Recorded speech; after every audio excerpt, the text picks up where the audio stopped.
Welcome to Chris Parkin Shooting Sports today, and you'll see I've got the R8 2.2 Ultimate here again today, but rather than just being at 50 metres, we've got a 100 metre range now. And today we're going to hopefully ring a little bit of steel and just try some 100 metre groups, just see what it does with the subsonic ammunition. I zeroed this the other day and I've reset the turrets, so I need to add a little bit of elevation on them for the 100 metre range, which I suspect is going to be about a mil. Bit of mental arithmetic. I'm going to go 1.2 mil. Let's hope for the best, eh? I think I can probably dispose of the ear defenders now as well.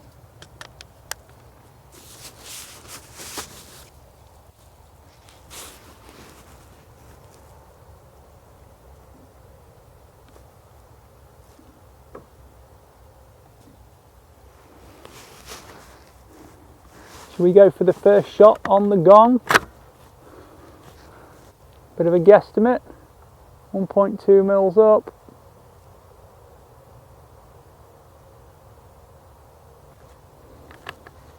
Cock the rifle would help. IC's put the illuminator dot on. Ooh, missed low. There's obviously a bit of bad mental arithmetic there, but I don't shoot 2.2 at 100 metres that often.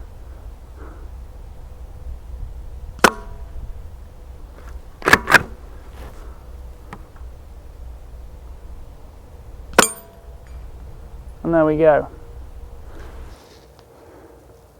So I'm actually going to put 3 mils on that. See if we can shoot group. Plate still swinging slightly. The last hit was aimed off. Okay, that's a dialed correction now. Plate swinging, so it's never going to be the best group in the world, but hey ho. Anyway, the paper target's down there as well, so now we've got an approximate dialed correction on the sight. I'm going to drop my ammunition down the cracks. This sunshine's dried the boards out quite well.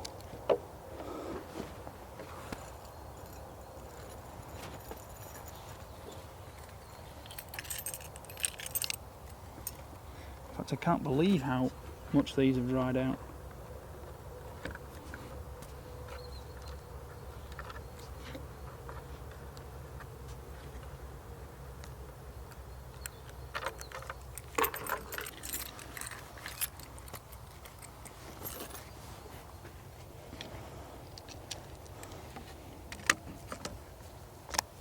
I'm running at 944 feet per second there.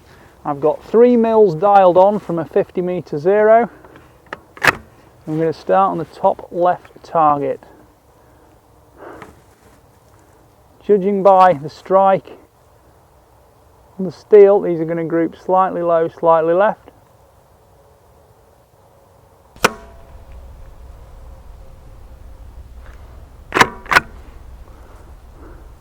Or slightly high and left when it's not swinging, of course.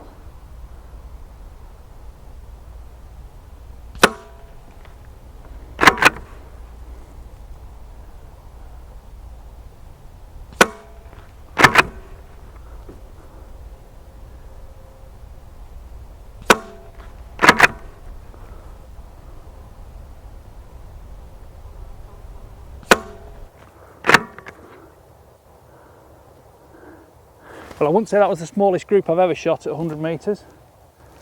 I'm just going to make a couple of corrections now.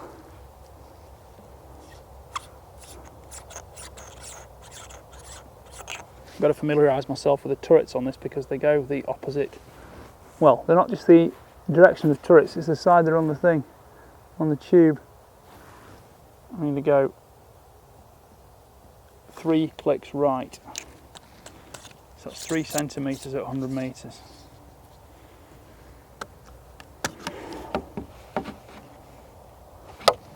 You can actually get 6 rounds in this magazine, plus 1 in the chamber.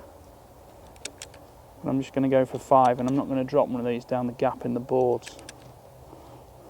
I love shooting 2-2 rimfire for this exact reason, because it's so quiet, so delicate, and quite cheap too, unless you're shooting it through a Blaser. Top right target this time.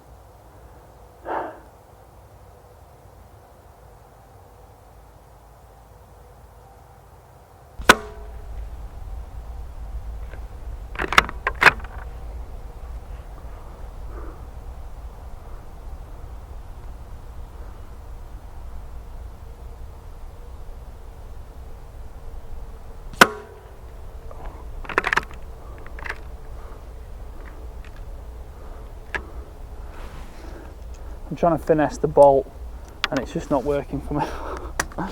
I'll just go back to being rough with it.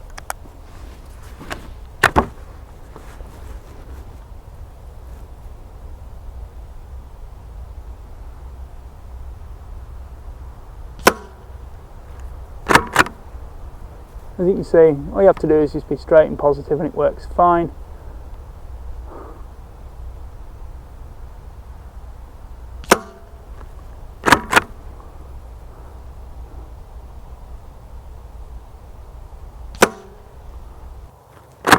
That looks like a significantly tighter group. But hey ho, it's rimfire, let's shoot some more. Because the noise isn't bad, it's not disturbing anybody. Fun, fun, fun. Now this is a subsonic hollow point bullet. I think most people wanting to shoot a bit of precision 2-2 rimfire are going to go for a round nose, and they'll probably go for standard velocity, which is going to be adding probably another, well, this is doing about 980 average. You want to be looking at probably 1040 for standard velocity round nose, which will, you know, it's not a huge difference, but it's just those every little bit of speed helps, providing the accuracy is still there. These actually look pretty accurate and consistent, but I've got 2.8 mils of elevation, unless I set the turret up wrong, of course. This time I'm going to go bottom left target.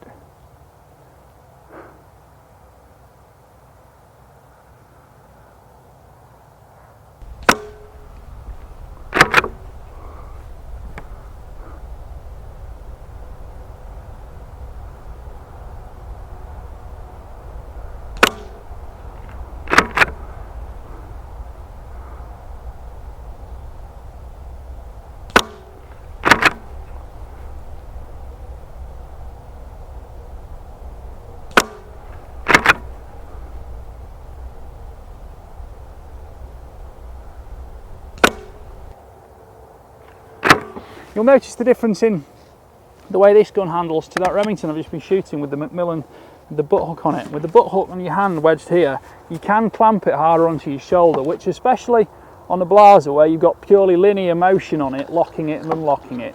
I think I'd prefer that little bit of a butt hook, to be honest, on any precision rifle. But, you know, it's still not a bad rifle, this one, not at all. Because I can't see bullets spraying all over the place through the scope. And I suspect they're going mostly towards the middle.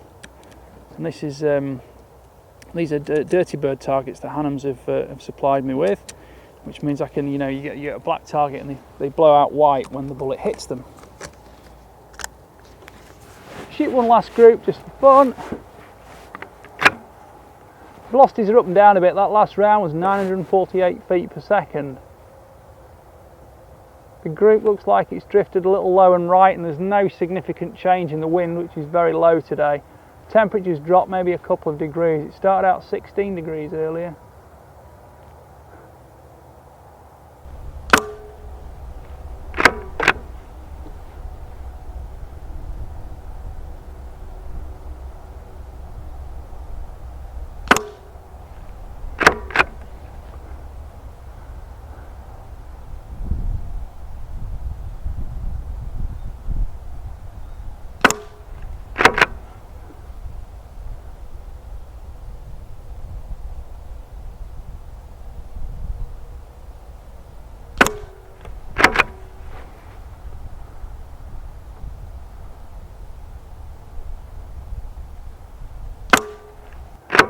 It's interesting to note that every few shots I'm racking the bolt. and I find myself kind of shift the whole gun back, because I think with every shot it tends to go a little bit further forward, and that's where the butt hook does come in. The other way you can do it is actually with a sling on, which normally you'd have on a hunting rifle. Get hold of the sling, or maybe even wrap a little bit of insulation, pipe insulation lagging around it, and it gives you like a really good hole piece. That's a trick that Andrew Venables at WMS Firearms taught me, and that you can lock it into your palm and with the bag as well, and it really does help on guns where you haven't got that butt hook arrangement. Anyway, we've shot 4 groups on paper. I've adjusted the scope. I'm going to put 5 more down onto the steel plate now, and hopefully target car is recording.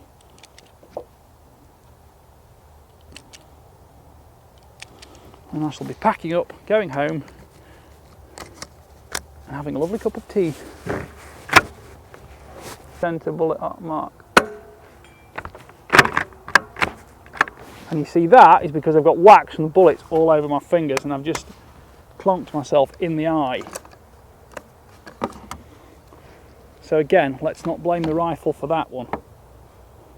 I'm going to just discard that round because it's got slightly damaged. That is the big downside with these RWS bullets, that they are very waxy, and you'll see on video there exactly what I did. My fingers slipped on there and just caught me in the face. Again, not the fault of the rifle. So although the RWS shoot vest, the waxiness has just caused me a problem, because I've got so relaxed shooting it with just fingertips. When my fingertips get all greasy, it's just made a bit of a mess. So these are going to be the last 5, and I'll put these on the steel plate.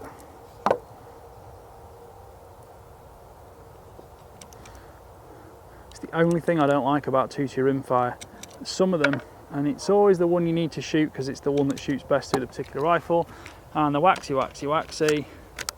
and everything just gets in a bit of a mess.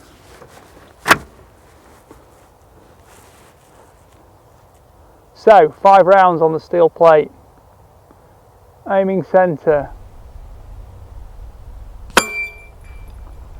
I'm going to right side hit, and now I'm going to wait for it to stop swinging, probably 10 minutes, or I could just keep shooting while it's swinging.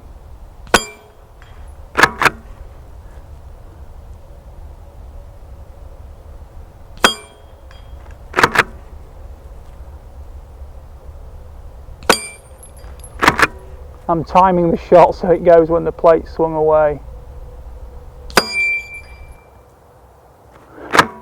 Well, we have rounds on target. It's not a group, but who shoots a moving target for a group? Shoot moving targets for hits, don't we? Put these last 3 through.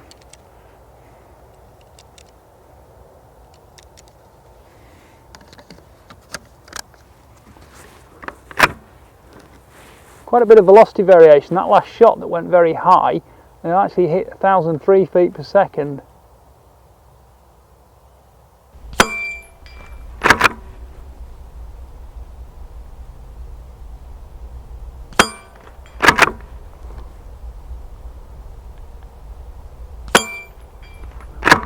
I absolutely adore the trigger on this rifle. It is the best trigger of any rifle I've ever used, other than every other Blaser R8. I will say that for a fact. I prefer it to the dual on my own. I've got 4 duals and 4 M700s. I prefer it to those, 650 grams, and it is absolutely click, class break. I've used Trigger Tech, great, still not better than that. I've used Bix and Andy, great, still not better than that. Okay, they're all adjustable, they are all very, very good triggers, certainly compared to a lot of factory rifles. Certainly anything with a Remington 700 footprint that you can put those triggers onto, or a ticker, yes, it is, they're all great. The Blaser unit on the R8, yeah, it's fantastic. I wouldn't even bother going for the Adzol. The Adzol gives you 250 or 650 gram modes, sort of varmint or hunting with a little flick of a switch. But do you know what? I just love this standard trigger. It's superb. Hope you've enjoyed watching. just off the cuff to camera really on this Blaser now, because I did the main video last week on it. I just thought I'd reinforce that a little bit now. I've had a bit more opportunity to stretch the ranges. Okay, it's not a target rifle for 100-metre shooting in terms of the groups I've got today, but it's just me shooting regular off a bench, just some hunting ammo, having a plink really. You can test ammunition till the end of the world to get the best groups, velocity strings, the lot. You know, you'd be using match rounds, things like Ely 10X and SK for target use. You wouldn't be using subsonic hollow point. But do you know what? Every single one of those would have hit a rabbit at 100 metres. So there we leave it. 2.8 mils up. Thanks for watching.